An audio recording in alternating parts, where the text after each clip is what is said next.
ကျွန်တော်ဒီနေ့အမိုက်စားမန်ဂါရီကလေးတစ်ခုနဲ့မိတ်ဆက်ပေးခြင်းလို့ပါအလားပါနောက်ွယ်မှာရက်စက်မှုတွေနဲ့ပုံပွင့်နေတဲ့ဇလန်မျိုးမှာကြိုက်တဲ့သူတွေအတွက်တော့ကွက်တီပဲဗျမန်ဂါရဲ့နာမည်နဲ့ပုံလေးတော့ကျွန်တော်ဒီမှာပြတာပါပဲဗျအားဆိုရင်တော့ကျွန်တော်နဲ့တူဇလန်လေးစဖတ်လိုက်ရအောင်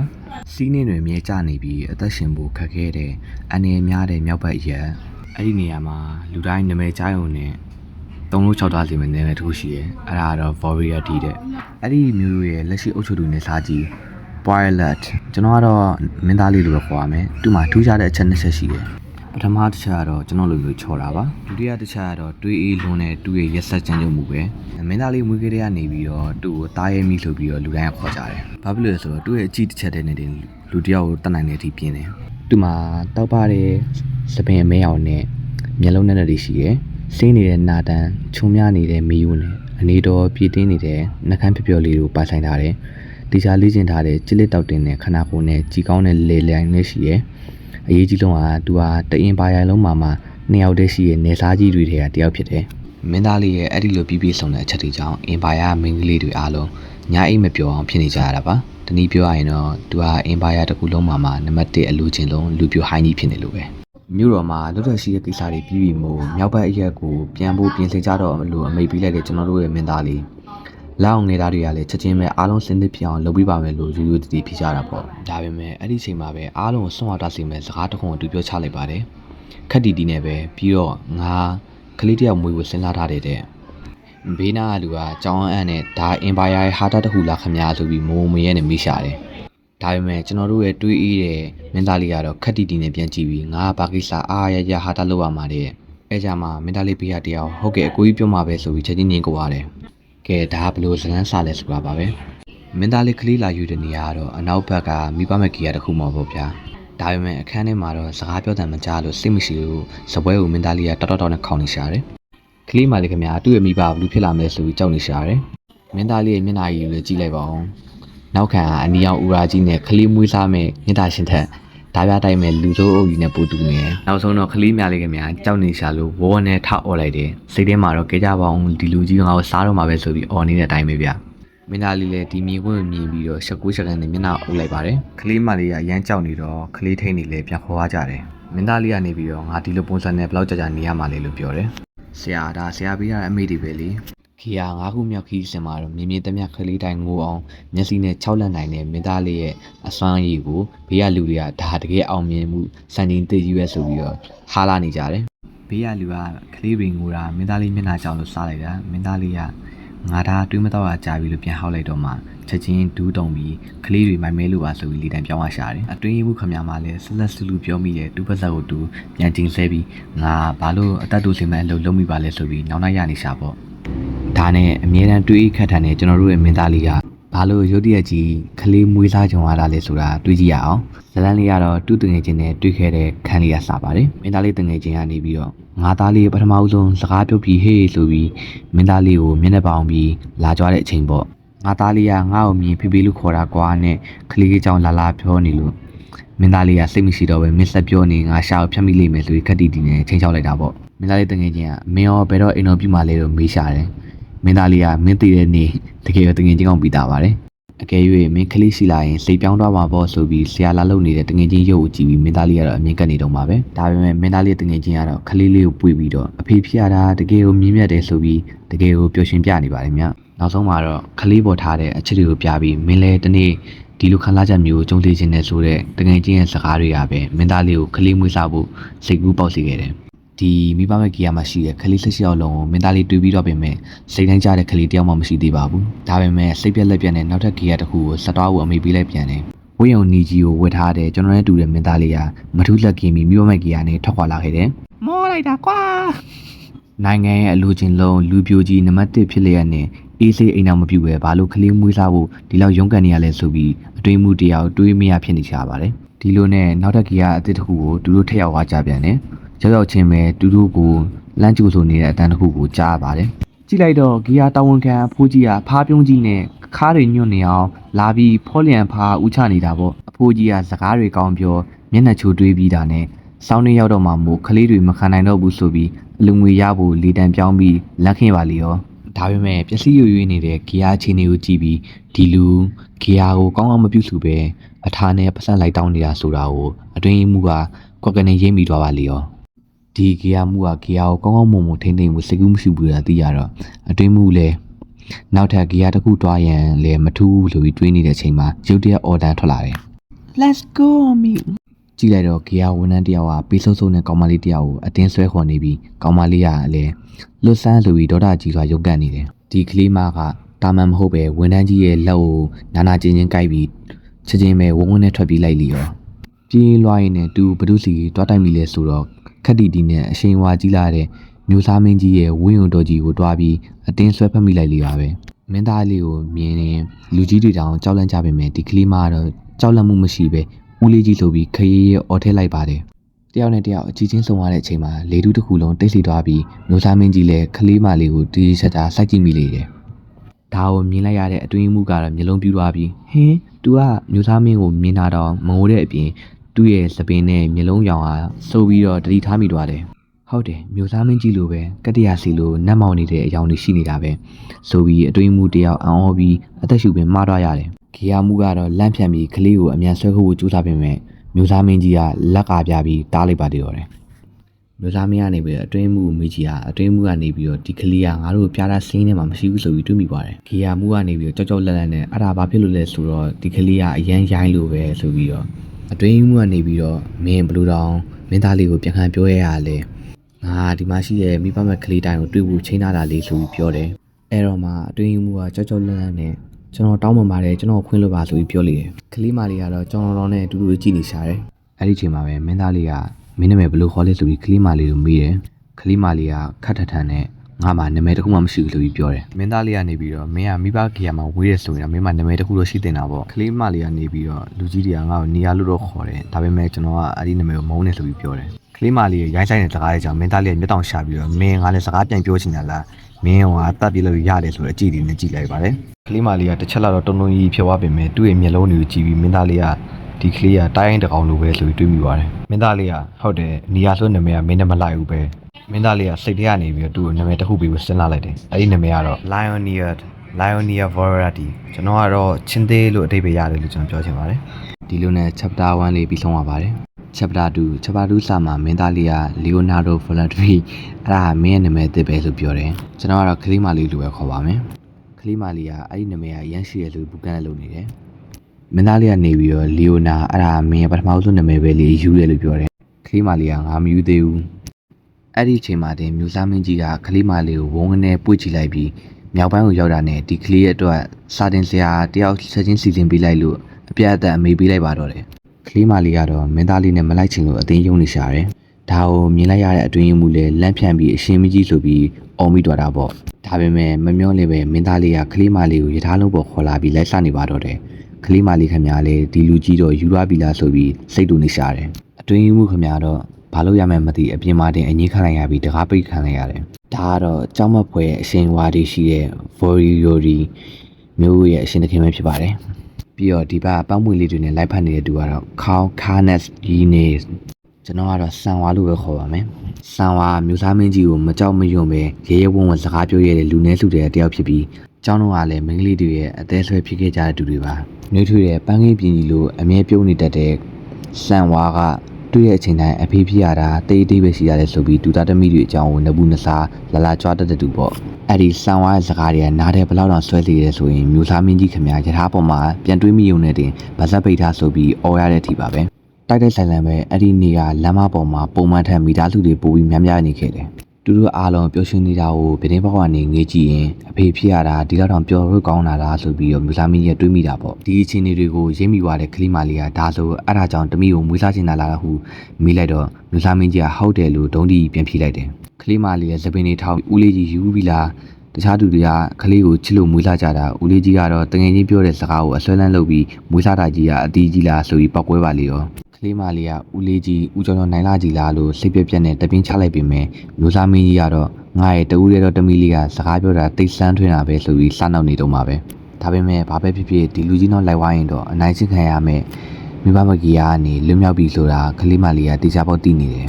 ဒါကတူမအတွက်တော့ဘဝကိုလောင်ကြီးထက်လိုက်ရတဲ့ဆွန်လာခန်းတစ်ခုပါပဲဒါပေမဲ့တူမရလိုက်တဲ့ကံကြမ္မာဘယ်လောက်တောင်ကြီးမားလိုက်မယ်ဆိုတာဘယ်သူမှမသိကြပါဘူးထွက်ခွာလာတဲ့ရစားလုံးပေါ်ကနေကလေးမလေးကဂီယာဘောက်ကိုတစ်ချက်လမ်းကြည့်လိုက်ပါတယ်ဟန်ဆောင်အပြုံးတွေနဲ့ကြံခဲ့တဲ့ဂီယာမှုနဲ့ဆီယာမတွေကိုကြည့်ပြီးတူမတခုခုလှုပ်ဖြက်ချက်ချလိုက်ပုံပဲပြီးတာနဲ့မျိုးသားမင်းကြီးဘက်ကိုလှည့်ပြီးဦးလေးကြီးတမိမတောင်းဆိုစရာတခုရှိရဲ့လို့စကားဆလိုက်ပါတယ်ကလေးမလေးကဂီယာမှုနဲ့ဆီယာမတွေကရန်ပုံငွေတွေကိုခိုးယူပြီးအလွဲသုံးစားလုပ်နေကြတဲ့တူတူကတမီတို့နှိမ့်ဆက်ုံနေမကဘူးအခုနောက်ပိုင်းလူပွဲစားတယောက်ကိုပါလှုပ်ဝက်ဆက်တွယ်နေကြတာမင်းသားလေးကမင်းကလူပွဲစားဆိုတာဘာလဲဆိုတော့သိလို့လားလို့မေးလို့ရှိသေးကလေးမလေးကသိတာပေါ့လူတွေကိုနှိမ့်ဆက်တဲ့နေရာတွေကိုရောင်းစားတဲ့တူတွေမလားလို့ပောက်ကွဲပြီးပြန်អော်လိုက်တယ်ပြီးတော့တူတို့တွေကဂီယာကအမားကြီးတယောက်ကိုအဲ့ဒီလူတွေစီရောင်းစားဖို့လုပ်နေကြတာလို့ဆက်ပြောကြတယ်အားကြောင့်အဲ့ဒီလူရုံမာတွေကိုတခြားပေါက်အပြစ်ပြီးပါဆိုပြီးသူ့ရဲ့ချစ်စရာမျက်လုံးတွေနဲ့ပြောရှာတယ်မျိုးသားမင်းကြီးကအကုန်လုံးကိုလာလို့မေးတဲ့အခါမမကော်နီယာလွှဲရင်ပေါ်လို့သူကပြန်ပြောတယ်သူကသမီးကိုတခြားဆောက်ရှောက်ပြီးတယ်လို့ပြန်ဖြေတယ်ဒါပေမဲ့မမျောလိမ့်မယ်မျိုးသားမင်းကြီးကအဲ့ဒီလူကသပင်ညူညူနဲ့လက်ချောင်းမှာဒဏ်ရာရှိတဲ့လူလားလို့မေးတဲ့အခါကလေးမလေးကဟုတ်တယ်ဦးလေးကြီးဘလို့သိရလဲဆိုပြီးလန့်ဖြတ်သွားတယ်ကလေးမလေးကဂီယာမှုဟာအယံမှုလာတိုင်းတူတူကိုရဲရဲဆက်ဆက်ရိုက်နှလေးစီချောင်းဖွင့်ရလိုက်တယ်မျိုးသားမင်းကြီးကကလေးမလေးရဲ့လက်မောင်းကဒဏ်ရာကိုမေးကြည့်တာကလေးမလေးကဒါတခြားဆရာမရိုက်လို့ဖြစ်တာအေးဆေးဆေးလူပြန်ပြလိုက်တယ်ဂီယာမှုရိုက်ထားတဲ့အမာယုတ်တွေကတမီကျော့ပြင်မှာအဲ့ဒါကြောင့်သူ့ကိုတခြားပေါက်အပြစ်ပေးပါလို့တောင်းဆိုလာတယ်မင်းသားလေးကလည်းတွေးအေးနဲ့ဘလို့လဲသူ့ကိုတက်ပစ်လိုက်ရမလားလို့ပြန်မိလိုက်တဲ့အခါကလေးမလေးကပစားကနေပြီးဟင်းသူ့ဘက်ကအသက်ခံရဖို့ဒူးထောက်တောင်းမှတဲ့အထိနှိမ့်ဆက်ပေးပါဆိုပြီးကြောက်စရာစကားလုံးတွေထွက်လာပါတော့တယ်ဒီလောက်ရက်ဆက်ပြီးတင်းငင်လုံးတဲ့စကားကိုပြောနေတဲ့ကလေးမလေးကိုကြည့်ပြီးမျိုးသားမင်းကြီးတောင်သူကတကယ်ရောကလေးရောဟုတ်ရဲ့လားဆိုပြီးကြိုးချမ်းသွားတယ်အဲ့ဒီချိန်မှာပဲအပြင်ဘက်ပြတင်းပေါက်ကနေမျိုးသားမင်းကြီးရဲ့ညာလက်ရုံဖြစ်သူလူပတ်ရောက်ရှိလာတယ်ဒါပေမဲ့မျိုးသားမင်းကြီးကလူပတ်ကိုကြည့်ပြီးမင်းဒီနေရာမှာကြံခဲ့ရမယ်ဒီနေရာတညစ်ပတ်လွန်လို့တန်ရှင်းလို့ကူလို့ပြပါလို့ရွယ်ပြီးတော့လူတန်းငွေနဲ့မေးပေးလိုက်တယ်ညစ်ပတ်နေတဲ့ဒီနေရာကိုဖုံးမိုးတွေမကြောင်တရားရှင်းမျိုးသားမင်းကြီးကတန်ရှင်းလုပ်ခိုင်းတာကိုကလေးမလေးကအားရပါရနဲ့သူတို့ခြေတွေလက်တွေကိုဖြတ်ကြောကိုတရေပတ်နဲ့ရိုက်ပကံဆေးရည်တဲ့နှစ်တက်လိုက်ပြီးရင်ပူရက်ဆက်တဲ့နီလန်းတွေကိုပါတဆင့်ဆင့်အကြံပေးပါတော့တယ်ဗျပြီးတော့မမကော်နီယာကိုခြံခဲ့ဖို့နဲ့သူတို့ရန်ပုံငွေခိုးရတဲ့တက်တီတွေကဓပုံပေါင်နောက်မှာတစ်တာမှရှိရဆိုပြီးတော့လိုအပ်ချက်တွေကိုပါကုံယုံပြီးလမ်းအော်နေတော့တယ်ကလေးမလေးဒီလိုပြောလိုက်တာကိုလူကတယောက်ကြောင်တော်နဲ့ကြည်နေရှာတယ်ရထားလုံးကလည်းတီးရီနဲ့ထွက်ခွာသွားပြီးကလေးမလေးကလက်ပြပြီးတော့နှုတ်ဆက်နေပါတော့တယ်လူကအနောက်ဝန်ထမ်းကနေပြီးတော့သူမလူကတကယ်တမီရင်များလားအခုဒီဖွာထားတာမှမဖြစ်နိုင်ဘူးလားလို့ပြောလိုက်တဲ့အချိန်လူကနေပြီးတော့အခုအလုပ်စားလိုက်ရအောင်လို့ပြောလိုက်တယ်chapter 2စာမှာကလေးမလေးကတုံတုံကြီးဖြစ်နေဘိုက်ကတကူကြီးမြည်တာကိုမင်းသားလေးကကြည့်နေတာကိုမြင်ပြီးရှောက်သွားပါတယ်မင်းသားလေးရဲ့ထားလုံးပေးနာမှာခြေတန်းကိုကြားရပါတယ်တကားကိုခောက်နေတော့မင်းသားလေးကဘလူးလဲဆိုလန့်ကြည့်လဲမင်းသားလေးကိုရင်တော့ဖြစ်နေပြီမင်းသားလေးကိုရင်တော့ရုတ်တရက်ရက်လိုက်ရတောင်းပန်ပါတယ်လို့ပြောပါတယ်ဒီညအရက်မောင်နေဖြစ်ပြီးကလေးမလေးရဲ့အနေကိုစိုးရိမ်တာကြောင့်ဒီနေ့တော့ IN ဆိုတဲ့အရှိရစောက်အောင်မှာပဲနေကြရအောင်လို့ပြောတယ်ကလေးမလေးကငါဘာမှဖြစ်ပါဘူးလို့ပြောပေမဲ့မင်းသားလေးကတော့โอเคအဲ့ဒါပဲလုပ်ကြရအောင်လို့ပြောတယ်။ဒီမလေးကငါစကားပြောနေလေဦးလေးကြီးရဲ့လို့ပြောတဲ့အချိန်မှာမင်းသားလေးကမင်းရဲ့ဘိုက်ရတကူကြီးမြင်တာတော့မင်းရဲ့လီတာမလျှော့ဘူးပဲ။မင်းသားလေးဟောက်လိုက်တာကြောင့်ကလေးမလေးကစိတ်လှုပ်ပြီးမကိုကိုနဲ့နေလိုက်တယ်။အဆောက်အုံရှိလဲအောင်မင်းသားလေးကကလေးမလေးအနားယူဖို့ကောင်းဆုံးနေရာလောက်ဖြစ်တော့တယ်။မင်းသားလေးအဆောက်အုံနေရာလေးရောကလေးမလေးကိုချက်လန်းကြည့်ပြီးသူ့ရဲ့ဝင်ထောင်ပြောလိုက်တယ်။ကလေးမလေးပြန်ပြီးတော့အင်အားပြေသွားတယ်ငါတို့ချက်ချင်းထွက်ကြမယ်လို့ပြောတယ်။မင်းသားလေးတက်တော့ဆောက်ရလဲဟုတ်ကဲ့မင်းသားလေးလို့ပြန်ပြောတယ်။အဲ့ဒီချိန်မှာရုတ်တရက်ကြီးကလေးမလေးကချော်လဲသွားပြီးတော့မင်းသားလေးကအမြန်မြန်ပြေးပြီးတော့ကလေးမလေးကိုကဲလိုက်တယ်ကလေးမလေးကတူပါမဖြစ်တော့ဒီမျက်လုံးဖွင့်လိုက်တဲ့အချိန်မှာကလေးမလေးကမင်းသားလေးကိုငါသေးပြီးထင်နေတာဒါပေမဲ့မင်းမရန်ကောင်းနဲ့တုတ်ပြန်အားရှိရပဲလို့ပြောတယ်ဝန်ထမ်းမလေးကတန်းတော်နဲ့မင်းသားလေးတူထောက်တာပဲလို့ပြောတယ်မင်းသားလေးကသူ့ရဲ့တက်တော်စာဝန်ထမ်းမလေးကိုဒီကလေးမကိုမင်းတရားဆောက်ရှောက်ထားလို့ပြောတယ်ဝန်ထမ်းမလေးကဟုတ်ကဲ့မင်းသားလေးလို့ပြန်ပြောတယ်မင်းသားလေးကကလေးမကိုနွေးနွေးထွေးထွေးရင်ဆုံးထားရမယ်လို့ပြောတယ်တက်တော်ဆောက်လေးကငါ IN နဲ့ keeper တွေတခြားလေးပြောလိုက်ပါမယ်လို့ပြောတယ်ခလေးမလေးကအမနာမည်ဘယ်လိုခေါ်လဲလို့မေးရှာတယ်နာမည်ကတော့ကိုပါတာကိုဖတ်လိုက်ပါကျွန်တော်ကတော့ဝန်ထမ်းမလေးလို့ပဲခေါ်ပါမယ်ခလေးမလေးကအမကိုဓာတုရဲကောင်းလားလို့မေးတယ်ဝန်ထမ်းမလေးကဟုတ်တယ်လို့ပြန်ဖြေချင်းခလေးမလေးကဟောအရင်မိုက်တာပဲခလေးမလေးရဲ့ဖြေဖို့ကြောင့်ဝန်ထမ်းမလေးကဒီခလေးမအရင်ချစ်ဖို့ကောင်းတာပဲတွေးမိပါတယ်ဝန်ထမ်းမလေးရုတ်တရက်အံ့ဩသွားပြီးအဲ့ဒီအံ့ဩတာတော့ခလေးမလေးရဲ့ကြောကုန်းမှာဒဏ်ရာတွေကိုမြင်သွားတယ်ခလေးမလေးကဝန်ထမ်းမသူ့ရဲ့ကြောကုန်းကိုထူးဆန်းကြည့်နေတာမြင်ပြီးတော့သူ့ရဲ့ကြောကုန်းကအရင်ဆူလူဝါဖြစ်နေတယ်မဟုတ်လားလို့မေးတယ်ခလေးမလေးကဒီဒဏ်ရာတွေချက်ချင်းပြောက်သွားရင်ကောင်းမယ်ငါညဘက်ကျရင်ဒီဒဏ်ရာတွေကြောင့်အဲ့လိုမရဘူးဖြစ်နေတယ်လို့ပြောတယ်သူတွေကငါ့ကိုမခံနိုင်တော့ခဏခဏရိုက်နေကြတာခလေးမလေးမျိုးလုံးမိတ်ထားပါရီလောင်းမယ် ဝန်ထမ်းမလေးမင်းရဲ့ဒဏ်ရာကိုအရင်မစိုးရင်ပါနဲ့မင်းကောင်းစားကောင်းအိမ်မယ်ဆိုဒဏ်ရာလေးပြန်ပြောက်မှာပါလို့ပြောတယ်ငါမှဒဏ်ရာမြင်မြင်ပြောက်စီစီရှိရဲ့အဲ့ဒါဘာဖြစ်လို့ဆိုတော့ငါ့ရဲ့မောင်လေးကအမြဲတမ်းဒဏ်ရာခဏခဏရနေလို့ပဲရေချိုးပြီးငါမင်းကိုအစီလူးပေးပါမယ်လို့ပြောတယ်ကလေးမလေးဆက်ဆက်စလူးနဲ့အမကမောင်လေးရှိရလားလို့ပြောတယ်ဝန်ထမ်းမလေးကသူ့မှာရှိရတယ်ပြောတယ်သူကအမြဲတမ်းပြဿနာရှာတတ်တဲ့ကောင်းလေးမို့ဒဏ်ရာခဏခဏရတတ်တယ်ကလေးမလေးရေချိုးပြီးအပြင်စင်ကြည့်ပြီးတော့မင်းသားလေးကအံ့ဩပါတယ်ကလေးမလေးဒီလောက်ဒီမှုရဲ့အနှံ့ကိုတူတက်တက်မှတစ်ခါမှမရဘူးလို့ပြောတယ်မင်းသားလေးကစလို့နောက်လို့ပုံလို့မင်းရေချိုးပြီးတာတော့မှရုပ်ကစိုးနေတော့မှလို့ပြောတယ်ကလေးမလေးတူရဲ့မမီးရဲ့ချောင်းနဲ့ကန်ပြီးတော့မင်းကဘယ်လိုမှပြောလိုက်ရလဲပြင်ပြောတယ်ကလေးမလေးနဲ့မင်းသားလေးအငင်းကုန်ဖြစ်နေတာကိုကြည့်ပြီးဝန်ထမ်းမလေးကကြောင်တော်ဖြစ်နေရှာတယ်မင်းသားလေးကငါ့ဘဝမှာဒီလိုတစ်ခါမှမဖြစ်ဘူးလို့ပြောတယ်ကလေးမလေးကအဲ့ဒါဘာဖြစ်လို့လဲဆိုတော့မင်းကလေးတစ်ခါမှမွေးဘူးလို့ပြောတယ်ကလေးမလေးနဲ့မင်းသားလေးကြီးနူးနေတဲ့ပုံစံကိုကြည့်ပြီးတော့ဝန်ထမ်းမလေးခင်ဗျာစိတ်ချမ်းသာနေပါတယ်ညဘက်မင်းသားလေးကကလေးမလေးကိုတခြားလေးအိတ်ခိုင်းပြီးတော့မင်းသားလေးစီကိုတည်င်းတစ်ခုရောက်လာပါအဲ့ဒါကတော့ကလေးမလေးကမိဘကြီးကမှရှိလင်ကလေးကအချိန်ကြာကြီးနှိမ့်ဆက်ညင်းပန်းကထံကိုပြင်းပြထန်ထန်ခံရခြင်းဟာအာဟာရကိုကောင်းကောင်းမပြေဝခဲ့လို့ခဏကိုသိနေရကြောင်းတည်င်းပို့ခံရပါတယ်ဒီတည်င်းကိုကြားလိုက်ရမင်းသားလေးကအတော်လေးကိုဒေါသထွက်ပြီးသူ့ရဲ့ကိုယ်ကတော့မန်နေဂျာကိုချက်ချင်းအမိပေးလိုက်ပါတယ်အဲ့ဒီအမေကတော့မိဘမဲ့ကီယာကိုလူလွတ်လိုက်ဆန်းပြီးတော့အဲ့ဒီမှာကလေးကိုလက်ဖြားနဲ့ထိတဲ့ကောင်တွေမှန်တယ်မြအကုန်လုံးဖမ်းပြီးမြောက်ဘက်ရက်ကိုစီကိုခေါ်လာခဲ့ဆန်းငါကိုယ်တိုင်အဲ့ခံပေးမယ်ဆိုပြီးတွေ့အေးအကွဲနေတဲ့လီတန်းနဲ့အမိုက်စားအမေကိုပေးလိုက်ပါတော့တယ်ချက်တာဖူးရဲ့မနက်လေးတစ်ခုမှာကလေးမလေးကဒီဝတ်ဆောင်တစ်ခါမှမဝေဘူးဆိုပြီးပြောနေပါတယ်အတွင်းဦးကဒီဝတ်ဆောင်ကကလေးမလေးနဲ့ရန်လိုက်တယ်လို့ပြောနေတဲ့အချိန်မှာမင်းသားလေးကနောက်ဆုံးတော့မင်းကလူသားတယောက်နဲ့တူလာပြီဆိုပြီးနောက်လိုက်ပါတယ်အဲ့ဒါကိုကြားပြီးကလေးမလေးကတမီးကအမြဲတမ်းလူသားပဲဥစ္စာအဖေကတမီးကိုချီးကျူးရမှလေလို့နှခိုင်းဆူပြီးပြောလိုက်ပါတယ်မင်းသားလေးကတော့မလာတဲ့သူကငါဘာလို့ချီးကျူးရမယ်ဆိုပြီးအေးလေးပဲပြင်ပြောလိုက်ကတမီးဖြစ်သူကိုဆွလိုက်ပါတယ်ကလေးမလေးကနေပြီးအဖေနော်ဘာလို့ဒီလောက်ရက်ဆက်ရတဲ့အခုတမီးရဲ့အဖေဖြစ်နေပြီပဲဥစ္စာလို့ပြောတယ်ဒီလိုနဲ့အဖေဖြစ်သူရဲ့အပြောကြောင့်စိတ်ကောက်သွားတဲ့ကလေးမလေးကပပဖောင်းနဲ့မုတ်ကိုပြီးတစ်ဖက်လှည့်သွားတဲ့ပုံစံလေးကတကယ်တရားဆရာလေးပါပဲဒါပေမဲ့တွေးအေးပါတယ်ဆိုတဲ့မင်းသားလေးကစိတ်ကောက်နေတဲ့တမီးနာကိုကပ်ပြီးမင်းကချီးကျူးစကားကြားနေတယ်ဆိုရင်အရင်ဆုံးဝါအောင်စားပြီးအသားနည်းနည်းတိုးလာအောင်လုံအောင်ဆိုပြီးပြောတယ်အဲ့ဒီချိန်မှာပဲစောနာအမိပေးထားတဲ့ကိုရန်တော်မဲစစ်တယောက်ယထာလုံးပေါ်အခြေအနေလွှတ်စစ်ပြီးအခန်းထဲကနေခတ်တွတ်တလီထွက်လာခဲ့တယ်အခန်းပြင်ရောမဲလစ်ရဲ့အဖော်တွေကလန့်ခေါ်လိုက်တယ်အဖော်တွေကလည်းအော်တွားဖို့စနစ်ဖြစ်ပြီလားလို့မေးတဲ့ချိန်မဲလစ်ကအစင်တစ်ပဲလို့ဖြေနေပြီးမဲ့သူ့ရဲ့မျက်နှာတခုစဉ်းစားနေတဲ့ပုံစံပေါက်နေတယ်ဝန်ထမ်းမလေးမဲလစ်ရဲ့မျက်နှာမူရပြတ်တော့ရိပ်မိသွားတဲ့သူ့ရဲ့အဖော်တွေကဘာဖြစ်လာလဲတခုဖြစ်လို့လားဆိုပြီးစိုးရင်တကြီးနဲ့မေးလိုက်တာပေါ့မဲလစ်တယောက်တပင်းချပြီးဟင်းအဲ့လိုမဟုတ်ပါဘူးဒါပေမဲ့မင်းသားလေးကတမိနဲ့ရှိနေတဲ့အချိန်ဆိုရင်ပုံမှန်နဲ့မတူဘဲနည်းနည်းထူးဆန်းနေတယ်လို့ပဲလို့ပြောတဲ့အခါဘေးကအဖော်ဒီကအန်ဟုတ်လို့လားဆိုပြီးမျက်နှာအဝိုင်းသားနဲ့အံ့ဩကုန်ကြပါအတင်းတုပ်လို့မှမဆုံးသေးဘူးအခန်းတကားဂျင်းငင်းနဲ့ပွင့်လာပြီးမင်းသားလေးကခလေးမလေးကိုချီလျက်သားနဲ့ထွက်လာပါတော့တယ်မင်းသားလေးကမင်းတို့ငါးခိုင်းရှိမှဘာလို့နေကြရလဲလို့မေးတယ်ကိုရန်တော်တွေကမင်္ဂလာနန်းနန်းခင်းပါဆိုပြီးချက်ချင်းအလေးပြုကြပါလေရောမင်းသားလေးကတော့အချိန်လေးကိုကြည့်ပြီးမနက်စာပြင်းနေတော့မို့ငါတို့တားဖားတွေအပြင်ခဏလမ်းလျှောက်ထွက်ကြမယ်ဆိုပြီးရောခလေးမလေးကိုချီကထွက်လာပါတော့တယ်ကလေးမလေးအနောက်ကလူတွေကိုတတ်တာပြသွားပါသေးတယ်ဝန်ထမ်းတွေကတော့ကြောင်တောင်နဲ့အဲ့ဒါဘာကြီးလဲဆိုပြီးဖြစ်သွားပါတယ်ရထားလုံးကြီးထွက်လာတဲ့လမ်းတစ်လျှောက်မှာကျွန်တော်တို့ရဲ့ကလေးမလေးကတအီတာနဲ့လေကြီးတွေတွက်နေပါတော့တယ်အကြောင်းရင်းကတော့မနက်စာလဲအသားနေ့လက်စာလဲအသားညစာလဲအသားတွေကြီးပဲနေတိုင်းကျွေးနေလို့ပဲနောက်ဆုံးတော့မခံနိုင်တော့ပဲတမီတကယ်အန်ထွက်တော့မှထင်တယ်ဆိုပြီးတော့ပါဇက်လေးကိုပေးပြီးညီးနေရှာတယ်အဲ့ဒီလိုတမီလေးအန်ရင်နေတာကိုမြင်တော့စားဖက်နေတဲ့မင်းသားလေးကမျက်တောင်တစ်ချက်တောင်မခတ်ပ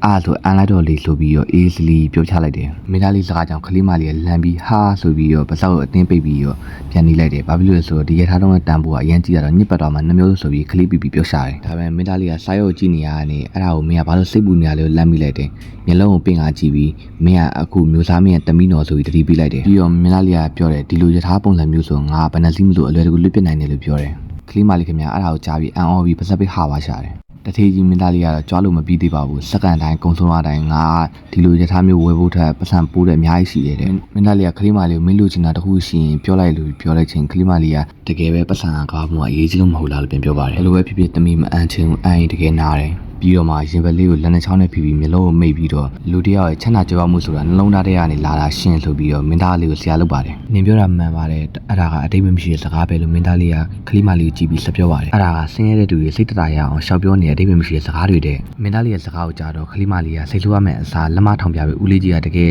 လူအကြောင်းနားလဲတာပဲနော်ဆိုပြီးတော့မျက်နှာချိုးတိုက်ပါတော့တယ်မင်းသားလေးကတော့စာရုပ်စာတမ်းတွေကိုစက်ကြည့်ရင်စိတ်ထဲကနေအဝယ်စားတွေဖိလိပ္ပိကတွေဝယ်စားတွေအများကြီးပဲလို့တွေးနေပါတယ်ပြီးတော့မင်းသားလေးကစောနာတမီဖြစ်သူပြောလိုက်တဲ့စကားကိုသဘောကျပြီးတော့တော်လိုက်တဲ့တမီလေးကိုစိတ်ထဲမှာတွေးမိပါတယ်အဲ့ဒီချိန်မှာပဲအပြင်ကနေရထားတကားခောက်တန်တောက်အတန်ကြားကြတဲ့သူကိုရန်တော်ကလက်ခေါ်တဲ့အတန်ကိုကြားလိုက်ရတယ်ဒါကိုအခန်းထဲကမင်းသားလေးကမဲလစ်ကတကယ်ကိုထူးခြားတဲ့ကိုရန်တော်တယောက်ပဲလို့စိတ်ထဲမှာတွေးမိပါတယ်မင်းသားလေးရဲ့စိတ်ကူးထဲမှာတော့တမီတယောက်အတွက်လိုအပ်တဲ့လူပုဂ္ဂိုလ်တွေဆိုပြီးတော့စာတင်ပေးမဲ့ဆရာကိုရန်တော်ပြီးတော့ကိုပိုင်အစီကံဆိုပြီးစည်ရင်းတွေထွက်လာပါတော့တယ် အဲ့ဒီထဲမှာကိုရန်တော်နေရာအတွက်အောင်နိုင်သူကတော့မဲလ်ပဲဖြစ်ပါတယ်ဆိုပြီးမင်းသားလေးကခေါင်းတနည်းနဲ့တဘောကြပြီးရွေးချယ်လိုက်ပါတော့တယ်ပြီးတော့မင်းသားလေးကတမီးဖြစ်သူကိုပိုတဲကနေပြီးတော့ရင်ရဖြတ်တန်းဘူးလားလို့မေးတယ်မင်းသားလေးကကလေးမလေးကြည့်လိုက်အချင်းကလေးမလေးအန်နေပြီးတော့ကိုရန်တော်ကကလေးမလေးကိုထူဝေးပြီးတော့ကလေးမလေးအဆင်ပြေရလားလို့မေးရှာတယ်မင်းသားလေးကကလေးမလေးခီးတစ်ခါမှမတော်ဘူးတော့ကြောင်းအားနေတယ်လို့ပဲတွေးလိုက်ပါတယ်ကလေးမလေးတက်တာကတော့ပိုတယ်ဆိုတာဘာလဲလို့မေးရှာတယ်မင်းသားလေးကပိုတယ်ဆိုတာနေရာတစ်ခုနဲ့တစ်ခုအမြန်တွားနိုင်တဲ့အရာပဲလို့ပြောတယ်မင်းသားလေးကတချို့လူတွေကပိုတယ်ဖြတ်ဘူးတဲ့အတွေ့အကြုံမရှိတဲ့ခါကျရင်ခေါင်းမှုတွေလို့ခံစားရတယ်ပြောတယ်ကလေးမလေးကနေပြီးသူလည်းတစ်ခါမှဖြတ်ဘူးပဲအဆင်ပြေတော့မှာပါကလေးမလေးကသူခီးပန်းလာတာကြောင့်တေးတော့မယ်လို့ပြောပေမဲ့မင်းသားလေးကခီးပန်းလာကြောင့်တေးရလူမှာတစ်ခါမှမမြင်ဘူးလို့ပြောတယ်ကလေးမလေးကမင်းသားလေးကိုအစကားရိုင်းနေတော့လို့ပြောမင်းသားလေးကမင်းမသေးသေးဘူးတွေ့လားလို့ပြောပေအဲ့ချိန်မှာမင်းသားလေးကကလေးမလေးပွေ့ချီပြီးဖခင်တရားကိုမြတ်တာတွေကိုပြသလိုက်တယ်မင်းသားလေးကလေးမလေးပွေ့ချီတာပုံအရန်အောင်ကြီးနေစရာကောင်းနေပါတယ်မင်းသားလေးကကလေးမလေးပုတ်နေတာကြောင့်ကလေးမလေးငါ့ကိုမပုတ်နဲ့ငါအန်ချမိလိမ့်မယ်လို့ပြောတယ်ကလေးမလေးပြန်စားတဲ့အနေနဲ့ငါမင်းအင်းကြီးပုံအန်ချလိုက်လို့ရလားလို့မင်းသားလေးပြောပါတယ်မင်းသားလေးကငါမင်းနဲ့ကစားနေတာပါလို့ပြောတဲ့အချိန်မှာကလေးမလေးကအိပ်ပျော်သွားပါတယ်မင်းသားလေးကကလေးမလေးကိုကြည့်ပြီးကလေးမလေးအရန်ရုပ်ဆူတာပဲလို့ပြောတယ်နောက်ချက်တာမှာပြန်တွေ့ပါမယ်